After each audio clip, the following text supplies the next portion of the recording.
Teknologi robot diharapkan dapat membantu menyelesaikan isu-isu penting dunia seperti salah satunya adalah pandemi COVID-19 yang melanda selama 2 tahun terakhir ini. Misinya adalah menerapkan teknologi robot untuk menjawab tantangan di era teknologi dan industri 4.0, baik itu di bidang kesehatan, sosial, ekonomi, dan ketahanan hidup. Kompetisi ini diharapkan menginspirasi generasi penerus untuk sadar akan kemajuan teknologi dan era 4.0. Kompetisi robotik madrasah dipadukan dengan beragam kemampuan di bidang sains, teknologi, engineering, seni, dan matematika. Kemampuan-kemampuan tersebut harus diarahkan untuk memberikan kontribusi dalam memecahkan masalah manusia di muka bumi. Kompetisi ini merupakan ajang untuk mencari potensi yang bisa bersaing di tingkat nasional bahkan internasional.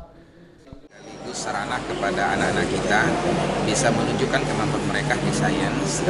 Madrasah bukan hanya memberikan bekal ilmu pengetahuan agama, tapi ini juga adalah untuk ilmu sains yang selama ini juga memang sudah kita kembangkan. Kita berharap nanti dengan acara ini akan bisa memberikan dampak dan motivasi kepada anak-anak kita, terutama untuk bisa bersaing di dunia robotik sebagaimana yang sudah digalakkan oleh pemerintah juga.